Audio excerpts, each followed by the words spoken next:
You can't go back and change the beginning, but you can start where you are and change the ending. Understand, when one door closes, there's always another door waiting for you to open it, waiting for you to take the leap of faith, waiting for you to make that move.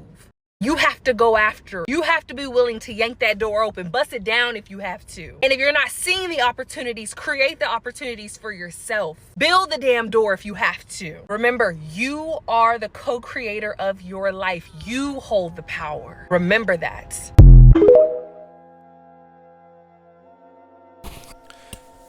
Good day, creatives. It's been such a journey up to this point in life. And today I wanted to share with you these wonderful creatives that are sharing their perspective on resilience. I believe that we are in a day and time where resilience is what we need to survive this human experience at this moment, because we're going through so many technical AI changes, and we're going through daily changes in our government, we're going through changes in our daily lives, our finances. Everything seems to just be tumbling in and out, and we're surviving, and the quality of our life has changed so much and depreciated over time. And I want us to take a moment to just get back to what can keep us going in the most light-hearted, positive way, and personal reminders to ourselves of our journey and how far we've come in society and where we're going. I feel like we have so much to look forward to in this world, and the only way we're going to be able to do that is if we do it together, consciously, taking accountability and being resilient through these changes, because they're everlasting and they seem to be changing every single day, sometimes multiple times a day. But we're doing the best that we can, and I think that's all we can do. So I just wanted to hop into it and get into a few more perspectives from these wonderful creatives, sharing their light and their experience with us, and then I'll share some of my own resilient moments I feel that have been tumbling in and having to face lately.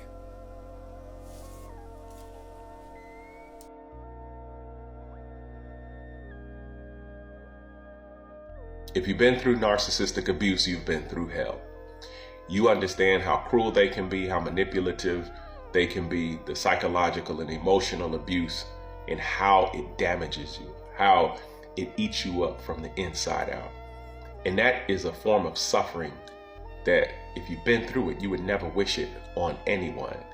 And at the same time, there comes a time when you have to transcend that. If you want to move to the next level, if you want to move on with your life, if you want to make what happened in that situation a part of your past, you have to reframe what happened to you.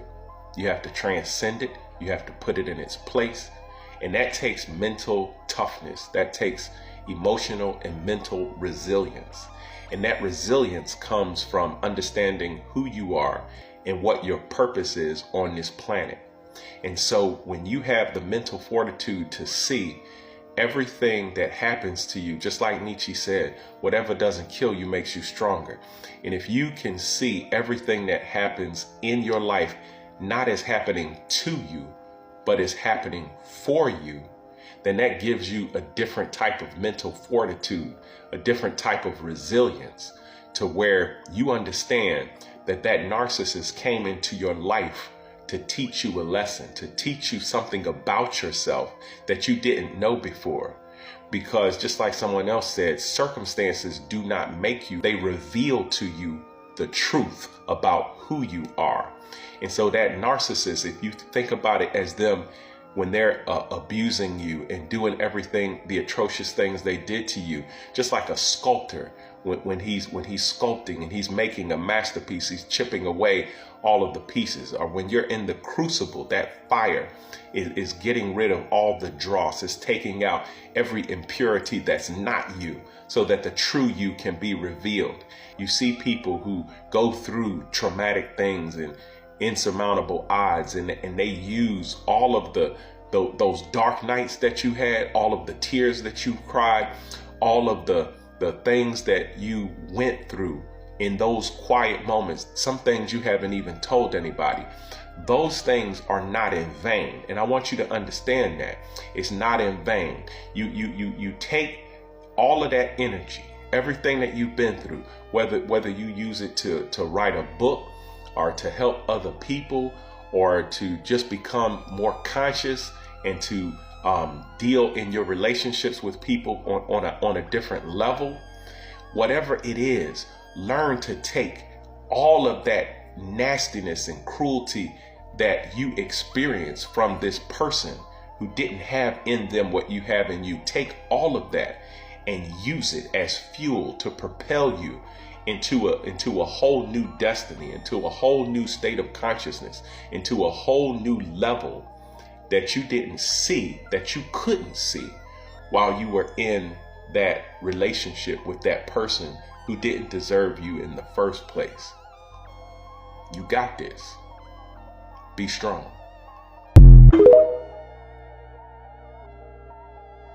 Own your decisions, which means also own your mistakes. There's nothing wrong with making a mistake. Absolutely nothing. The more you make, the more resilient you become. Resilience is the ability to endure something difficult, and then if you hit a wall, if you don't succeed, your ability to recover and bounce back. But if you spend your entire time avoiding stress, avoiding conflict, avoiding problems, how will you build your resilience? You will never build it, because you must practice it so that when the real stuff comes and hits you hard, because it will, because there's no way to shield yourself entirely. Life is a revolving door of people, and they're gonna come. Every once in a while, they're gonna come, and you need to be prepared to deal with difficult people and difficult situations. You must learn to problem solve. And there you have it, folks, a mouthful of wisdom. These creatives are sharing life experience and letting us know what it takes to keep going. No matter the circumstance, it's how we perceive things that shapes our reality. Can't say it any more than better than that. How we perceive things. So it's how we react. And if we can take a moment, then we'll be able to respond versus react, because reaction always is a setup for failure. It's a alarm for emotional instability, and it sends you in a spiral, makes you crash out. You know, I don't think that's where we need our head and our mental space to be at this time in reality.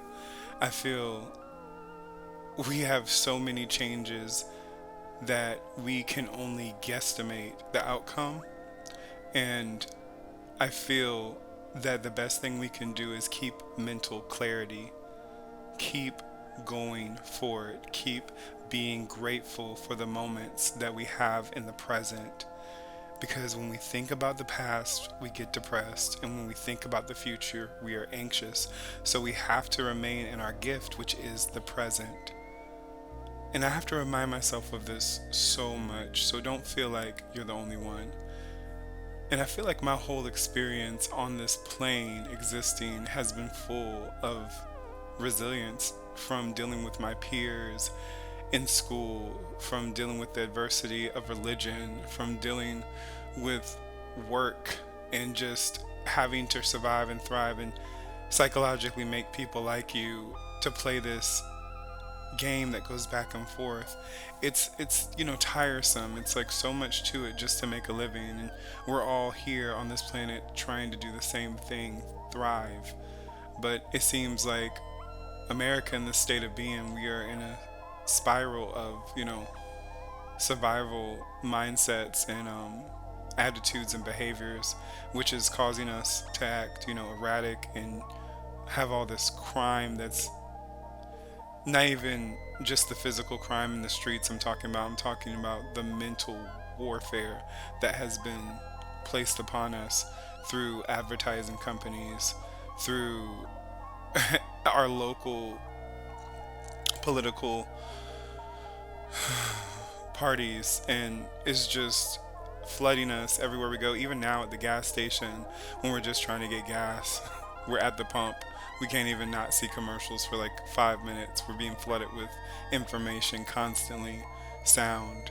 And it's really imperative that we just take some moments to ourselves to be self-aware and bring us back to a space of comfort in all knowing that everything that we have control over is just ourselves in that moment, and the things around us we have no control over. It's how we respond that's going to be our best benefit. And that's what I've been dealing with, grief, and I've been dealing with growth and accepting the realities of situations in my present time, and just showing gratitude and being able to move forward has been such a process, to say the least. And I don't think I would be very far if I wasn't going to therapy, just because it's a reinforcement for me and it gives me the tools I need to survive this daily,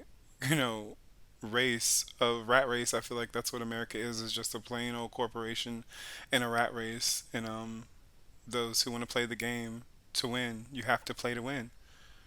This whole reality is like a big virtual game, a simulation of sorts, and we win when we learn how to respond correctly no matter the circumstance. So, play the game and play wisely, friends. Most resilient people are aware of what they say to themselves about the things that happen in their lives. It's not about what happens to you, it's about what you say about what happens to you in your life that determines how far you'll go. The ability to bounce back from anything thrown your way is going to be your superpower. I don't think people consider that getting up, showing up for yourself despite your circumstances is what's going to get you to where you're supposed to go. Because life is literally going to life. It's never going to stop lifing.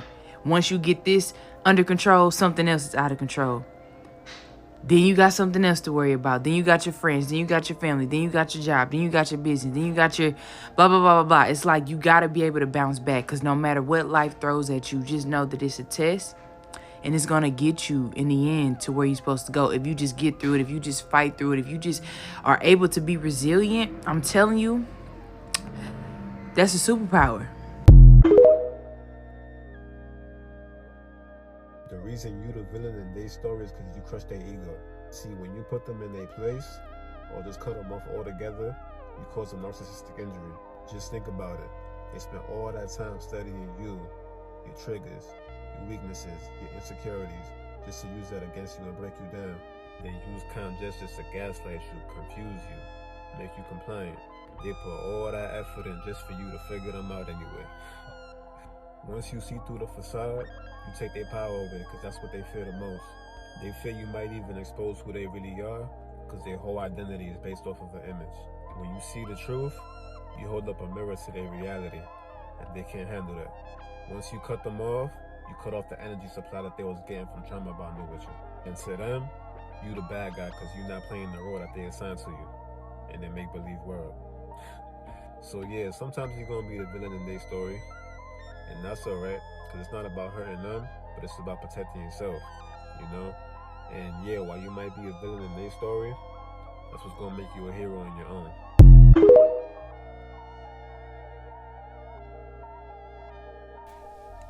Absolutely, creatives, absolutely.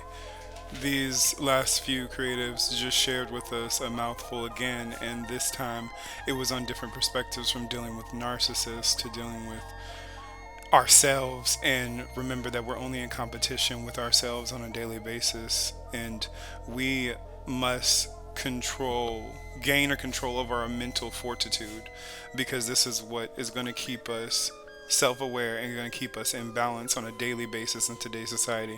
I am so sorry. I know you guys hear a lot of like groaning and stuff, but those are my two babies, fur babies, Apollo and Bia, going at it, having fun, playing with each other. So yeah, aside from that, I recently had a situation where I had to take in for just one night, because I really don't have the ability to take care of another human being. And if I did, I really truly would. That's just my heart. But right now, I am building the best version of self, and I'm really promising myself and sticking to things without a doubt. And with that being said, this young man, he had met me at my job prior to, one moment. Guys, I need you to chill. Guys, I need you to chill. Thank you. He had met me at my job, and he decided to hit me up on social media, and he saw that I needed, that he needed a space.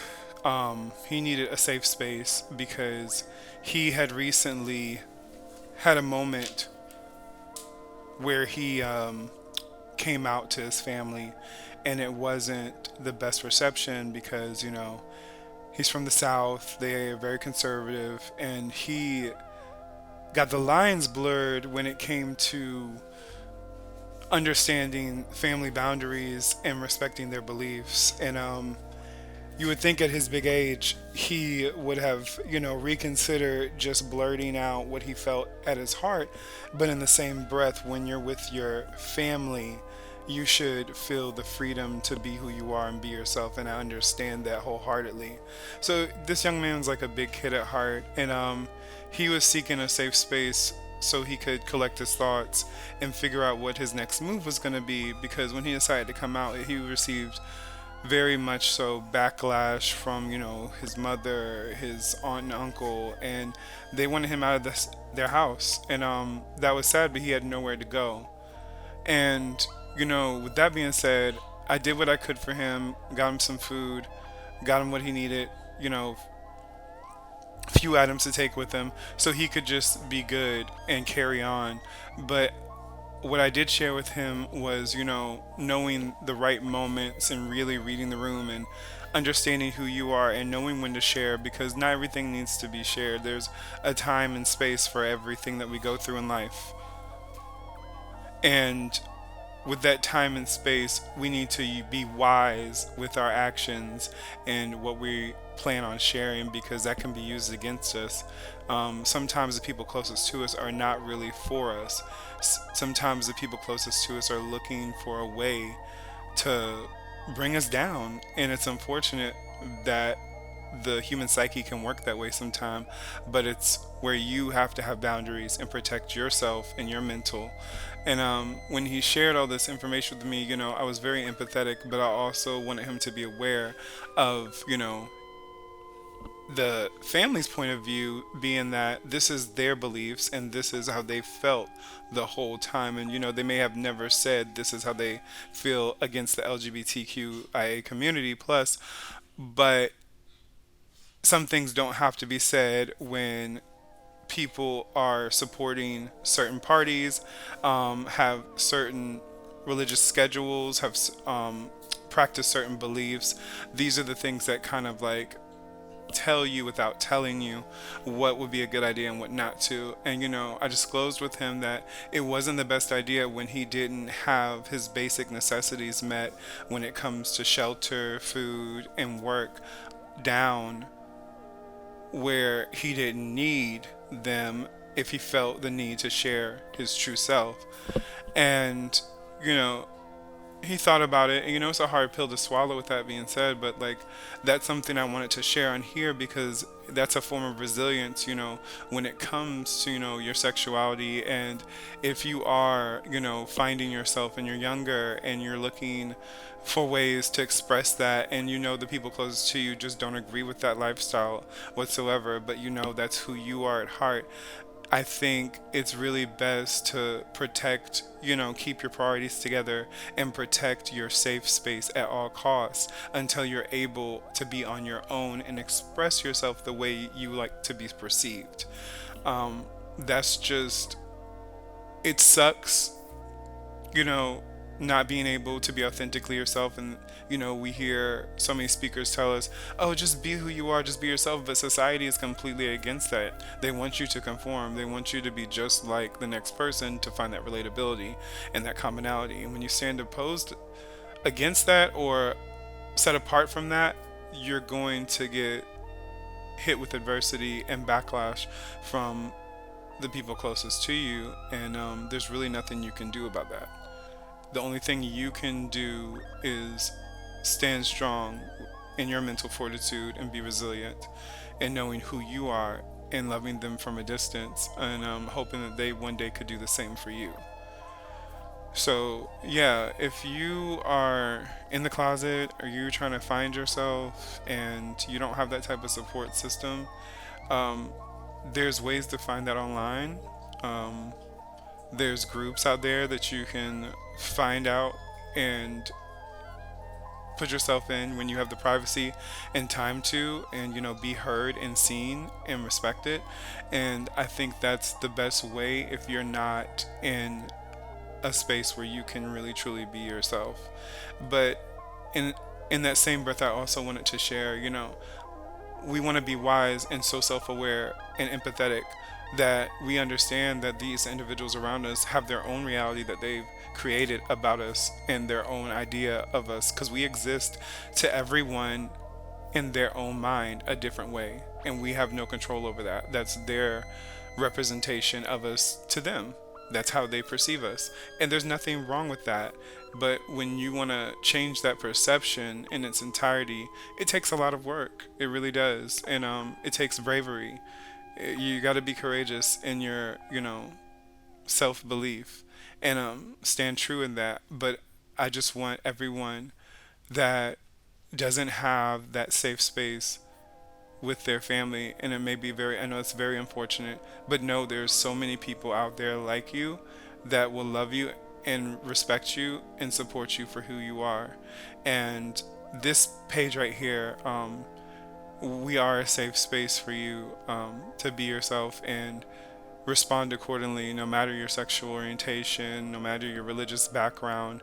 This is us collectively coming together as a consciousness and evolving one another, because that's what's going to help elevate us as a humanity. And I know that's where we are in society, and I think that I want to make sure I'm just doing justice to all of us as a community, as a collective, and being true to self throughout that process, so I can give you clarity on that process and how I've come as I am, comforted in my belief of self and knowing of the all divine. So with you, I hope you take these messages with you and they bring you peace, a different perspective that shifts you into the best version of yourself. And I hope it just lets you ponder on the many possibilities of change that are to come and how you're going to respond to those changes. So I'll leave you with a few more creatives discussing resilience, and hit us down below and talk to me about your ways of being resilient in your life, in your community, and how you're thriving, because it's a journey for all of us and we're all in this together. So know I love you and I wish you the best, and until next time, keep creating loves and being you.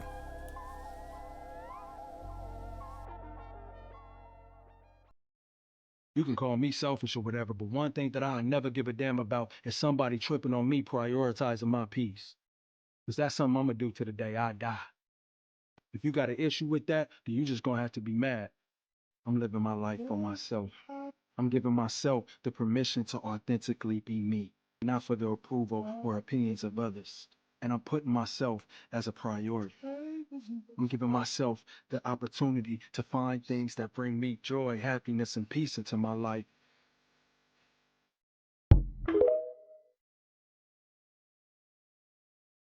Feel like you're not gonna be able to make it, but the spiritual mind gonna always tell you you're a soldier. It don't matter how many scratches you got on your back. If he keep waking you up every morning, if he keep giving you the energy, nigga, you better strap on your motherfucking boots, nigga, and use whatever you going through as motivation to reach the finish line. Why would you not reach the finish line and you done went through all you done went through? I gotta make it to the finish line. Many of us say we are resilient. Just because you went through that thing and you're still here, that is not a true definition of being resilient. Resilient is, I went through that thing and I came out on the other side better. That's the difference. When you say, oh, I made it out, and you're still sharing the same story when you shared 10 years ago when you went through and you're still going through, that's not resiliency. That's not resiliency. That's a pattern.